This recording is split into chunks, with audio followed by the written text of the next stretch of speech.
A ver, la conversación sobre medicamentos como Ozempic es un auténtico caos. Por un lado, escuchas hablar de milagros, de vidas transformadas, por otro, de desastres y efectos secundarios terribles.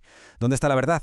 Pues hoy vamos a hacer justo eso. Vamos a dejar el ruido a un lado y a meternos de lleno en la ciencia que hay detrás de estos fármacos. Y esta cita, de verdad, es la clave de todo. Pone sobre la mesa el tema central de lo que vamos a analizar.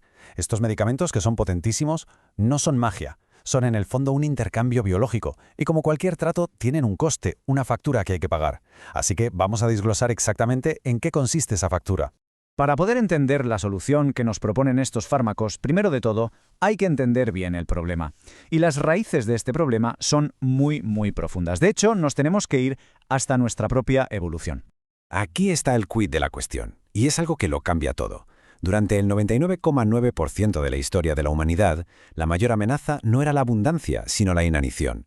La gente que sobrevivía era la que mejor y más eficientemente almacenaba grasa. Así que, si lo piensas, todos somos descendientes de los mejores almacenadores de grasa del planeta. La obesidad no es un fracaso moral, es, irónicamente, un éxito evolutivo. Y esto lo ilustra a la perfección. Es que aquí está el conflicto. Nuestra biología está perfectamente optimizada para la escasez, pero resulta que vivimos en un mundo de abundancia total.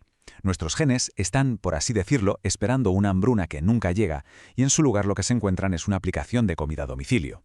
Y bueno, este conflicto tiene un nombre científico. Se llama desajuste evolutivo. Nuestra biología es básicamente de la edad de piedra, pero nuestro entorno es del siglo XXI. Y esa diferencia es la que hace que perder peso se sienta como intentar nadar a contracorriente en un río bioquímico. Ahora, lo más interesante es cómo está conectado nuestro cerebro para gestionar todo esto. En lo más profundo tenemos el hipotálamo, nuestro cerebro reptiliano, que defiende nuestro nivel de grasa corporal como si fuera un tesoro. Para ello usa dos hormonas clave: la grelina, que es como el acelerador que grita «necesitamos comer», y la leptina, que es el freno que dice «vale, ya es suficiente». El gran problema es que en la obesidad el cerebro se puede volver resistente a la leptina. Es como si el pedal del freno se desgastara. Aunque el cuerpo tenga muchísima energía almacenada, el cerebro no se entera y sigue pisando el acelerador. Lo que hacen los medicamentos GLP-1 es en esencia piratear este circuito que no funciona bien. Pero lo más fascinante de todo es que su descubrimiento no empezó en un laboratorio de última generación, sino en mitad del desierto, gracias a un lagarto venenoso. Veréis, allá por los años 80, los científicos se dieron cuenta de algo muy curioso. Si te tomas un refresco azucarado, tu respuesta de insulina se dispara. Pero si te inyectan la misma cantidad de azúcar directamente en vena, la respuesta es mucho menor. ¿Por qué? Pues porque el intestino, al detectar la comida, avisa al resto del cuerpo liberando una hormona llamada GLP-1. Esta hormona le dice al páncreas que se prepare, ralentiza el estómago y le susurra al cerebro, oye, que ya estamos llenos. A esto se le conoce como el efecto incretina. El único problema es que nuestra GLP-1 natural dura un suspiro, se descompone en apenas 2 minutos. Y aquí es donde entra en juego nuestro amigo el lagarto, el monstruo de Gila, que come poquísimas veces al año. Su veneno contiene una molécula que hace lo mismo que la GLP-1, pero que es muchísimo más resistente. Y esa fue la inspiración para los primeros fármacos. Luego, claro, la ingeniería molecular moderna lo llevó a un nivel completamente nuevo. Y ahora vamos a ver cómo se consiguió esto, porque la ciencia que hay detrás de coger una hormona que dura minutos y convertirla en un medicamento que dura una semana entera es, sencillamente, asombrosa. Es un triunfo total de la ingeniería molecular. Básicamente hicieron dos cosas absolutamente geniales. Primero, cambiaron una pequeña pieza de la molécula para que la enzima que normalmente la destruye, la DPP4, no pudiera cortarla. Y segundo, y esto es lo que lo cambia todo, le añadieron una especie de cola de ácido graso para que aguantara mucho más tiempo en el cuerpo. Esa cola de ácido graso es como un ancla que se engancha a la albúmina, una proteína gigantesca que tenemos circulando por la sangre. La albúmina es como un enorme crucero y la semaglutida, nuestro fármaco, se agarra a él y se pone a navegar tranquilamente por nuestro cuerpo durante días, en lugar de desaparecer en minutos. Para que nos hagamos una idea de la magnitud de esto, la hormona natural que nuestro cuerpo produce para decirnos que estamos llenos dura solo 2 minutos. En cambio, la versión de laboratorio, la semaglutida, dura 168 horas. Hemos pasado de 2 minutos a 7 días completos. Esta modificación, por sí sola, ha revolucionado la medicina metabólica. Y la cosa no se quedó ahí. Luego llegó la siguiente generación, la tricepatida. Esta molécula ya no activa solo un receptor, sino dos. Por un lado, el GLP-1 para quitar el apetito y por otro, el GIP, que ayuda a controlar mejor las náuseas y mejora el control de la glucosa. Esta doble acción a menudo se traduce en una mayor pérdida de peso y además con menos efectos secundarios. Bueno, ya hemos visto la trampa evolutiva, el cableado del cerebro, el descubrimiento y la ingeniería detrás de todo esto. Ahora toca hablar de la parte que a menudo se pasa por alto o no se explica bien: los intercambios, los riesgos, en definitiva, la factura biológica.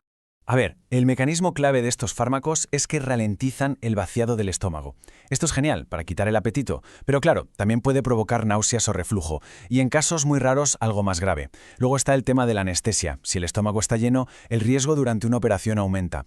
También existe un riesgo bajo, pero real, de pancreatitis, y una advertencia sobre tumores de tiroides que se vio en estudios con roedores. El asunto de la anestesia no es ninguna tontería. Es tan importante que la propia Sociedad Estadounidense de Anestesiólogos sacó nuevas guías en 2023. Es fundamental que el equipo de anestesia sepa si una persona está tomando estos medicamentos. La clave, como siempre, es la información. Y ahora vamos con el coste biológico que casi nadie comenta: la pérdida de masa muscular.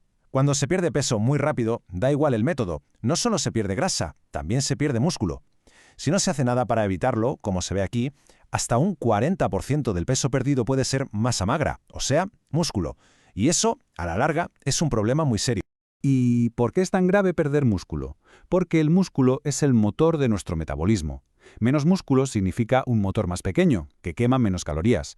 Así que, ¿qué pasa cuando se deja el fármaco? Pues que el apetito vuelve, y a menudo con más fuerza, pero ahora el metabolismo es más lento. Recuperar el peso es mucho más fácil.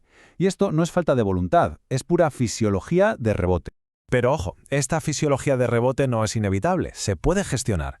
Y esto nos lleva a la parte más importante: el camino a seguir, un protocolo para proteger nuestra biología mientras se usa esta herramienta tan potente. La estrategia se basa en 5 reglas bastante sencillas. 1. Un mínimo de proteínas diario. No es negociable, para darle al músculo lo que necesita. 2. Entrenamiento de fuerza. Es obligatorio. Hay que mandarle al cuerpo la señal de que ese músculo se tiene que quedar. 3. Si se decide parar, hay que hacerlo muy poco a poco, para que el cuerpo se vaya reajustando. 4. Usar la fibra de las verduras para pasar de la saciedad química del fármaco a una saciedad más mecánica de estómago lleno. Y 5. Muy importante, vigilar el estado de ánimo. Estos fármacos tocan las vías de recompensa del cerebro y eso puede afectar a cómo nos sentimos. Y todo esto nos trae de vuelta al mensaje central. Si algo nos han enseñado estos fármacos, es algo muy profundo. La obesidad es biología. No va de ser débil o de no tener fuerza de voluntad. Va de ser un ser humano que vive en un entorno para el cual su biología simplemente no está diseñada. Ahora, por fin, tenemos una herramienta increíblemente poderosa para luchar contra ese desajuste. La pregunta final, y la más importante de todas, es si se está usando con la sabiduría que requiere. Porque la respuesta a esa pregunta va a determinar si esta historia acaba siendo una de éxito sostenible o una de rebote biológico. La elección depende de si decidimos hacerle caso a nuestra fisiología o simplemente ignorar.